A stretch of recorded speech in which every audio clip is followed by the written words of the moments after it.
So on Facebook here lately, I've been seeing a lot of people complaining about battery life on cell cameras, whether it be Tactacams or whatever camera you're using. So I wanted to talk a little bit about battery life and how to improve battery life and methods for helping your camera stay in the woods a little longer. So this camera right here is a Reveal X. It's, I guess, that 2021 model. They just did the update to put video on these if you wanted to do video.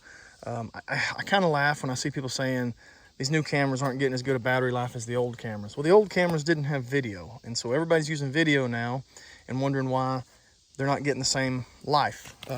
You've got to make sure if you're going to run video a bunch, you're probably going to want to use an external solar box, solar panel box. I've got a video on this, a bunch of videos online about these and how to build them.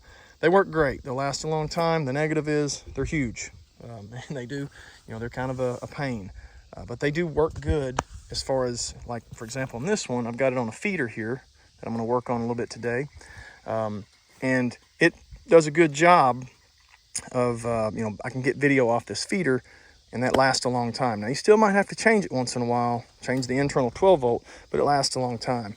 But what you got to do in your settings is you need to go into your settings and you need to change it to where either it's just transmitting 1 or 2 times a day instead of instantly, or you need to turn video off or do a delay with your video. So for example, this particular camera, looking at this feeder, has I believe a 30-second delay. It's doing pic and video.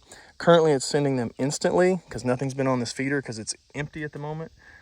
If this was getting hit really hard and it's just the same does sitting there all night long, I would turn this to where it would just transmit twice a day. And so and you get to pick those times. So at 9 a.m. and 6 p.m. or whatever you choose, it's dumping all those pictures into your app, pictures and videos if you choose to. All right, so I'm getting this camera back up and running after I've been filling the feeder. Another issue that I see people running into is if you're not getting good signal here, say you're getting 2 bars, maybe 3, this one's showing full across the bio over here in a little bit, it'll show 2. So just a little bit of difference depending on your carrier and where you're located. This one gets good signal, so I can run it on instant pretty good. It's not searching for signal constantly. If you're not getting good signal, like 4 bars, instant is going to really drain the battery because it's going to instant settings check and instant send of the photos because it's constantly checking for what's your signal and any settings and constantly communicating back and forth. So it's going to really hurt your battery if you're doing instant and you don't have good signal. So another thing to think about, if your battery is draining quick, check and see what your signal looks like. Make it do 2 times a day transmission, not instant. Hybrid's another good option. Hybrid will make it where it is going to send like within 5 minutes of the picture. If you request the video or HD picture, you can get it. Otherwise, you got to wait till the next check-in. That's a good balance. All right, so this camera, same thing. It's a Reveal XB, but a little less signal just because we're on the other side of the swamp. I don't know why, but so it gets a little less signal. I do run a solar panel on it with the 12 volt. It is on a feeder, so a lot of time at night, it's just does piling in here and eating.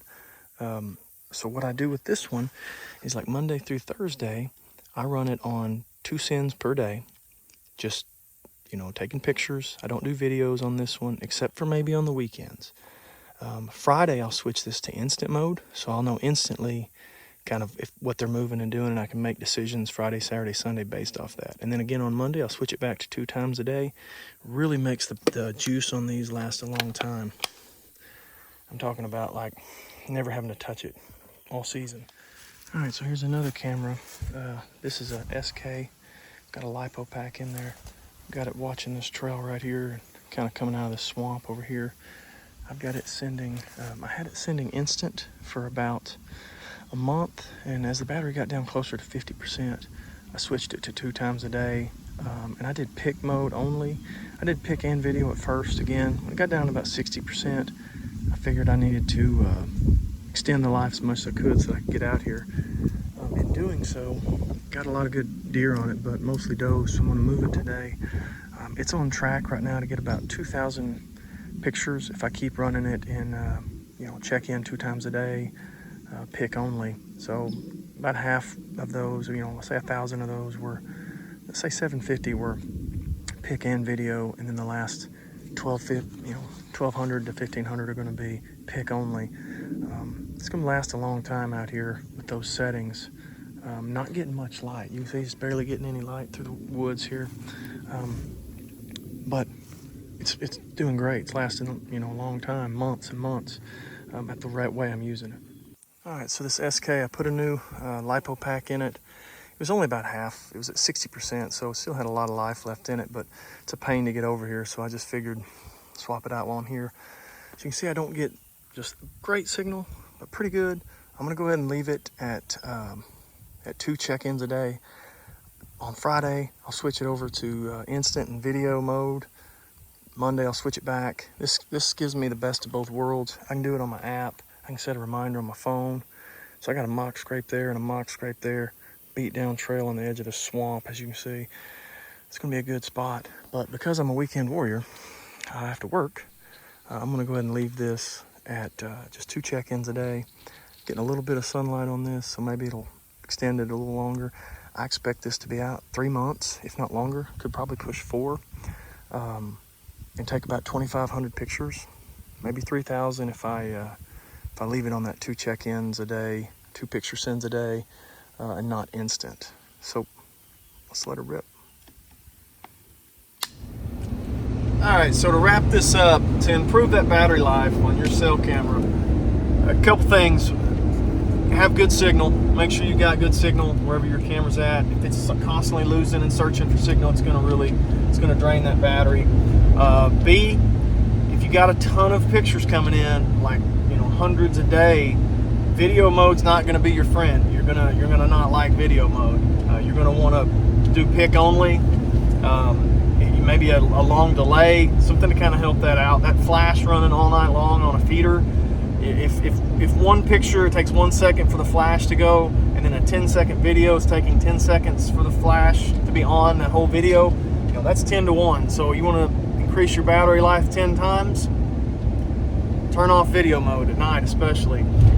Sometimes I've got them on instant and they're just on picture, but when I get that notification, if I see it's a buck, I'll go ahead and switch it to video real quick, and most of the time instantly it switches to video. And then when that buck leaves, I'll switch it back to pictures, so I can still get videos, but at the same time I'm not draining my battery.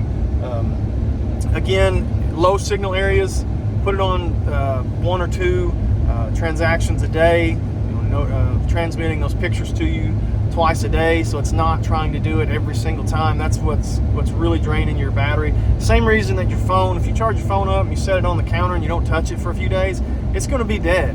It's the cell signal aspect that's really draining it. So you got to make sure with cell signal to really get the best life out of it, use 1 or 2 transmissions a day. As far as your power source, an external 12-volt battery is really good. Having a little Wild Game solar panel on it or something, or a Herd 360 solar panel on it. Having that external 12-volt is a really good way to keep power, but you're not going to want to move it very often because it's huge. Using like the Tactacam solar panel or the SK with the little solar panel on it, those are good, easy things to move from spot to spot. So like right now, everything's on food, so all my cameras are on trails.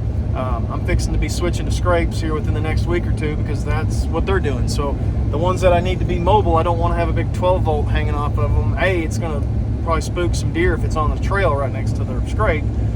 B, I move them, you know, sometimes every week. So a solar panel or something like that. Look at my new product I put out on eBay that allows you to put that $60 solar panel on top of the reveal camera itself. That makes it even easier when you're moving from spot to spot. The lipo packs work great. I'm getting about 2,000 pictures on a lipo pack, 2,500 or so if I really stretch it and don't use any video, and I do 1 or 2 transmissions per day instead of instant settings check and instant send of the pictures. Doing that twice a day really helps. And again, I switch those on the weekends. I'll switch them to instant if I'm going to be hunting that area, and then I'll switch them back on Sunday night to where they're twice a day, so I'm not having to be there all the time. So anyway, that'll really help your batteries. My batteries have been great. I've not had a major issue at all with battery life or anything, and I've been running these cameras for what, 4 years, since the original Gen 1 reveal. So those are some things you might try if you're having issues with battery life. Let me know if you found something that worked for you. Comment below. Like, subscribe, appreciate it.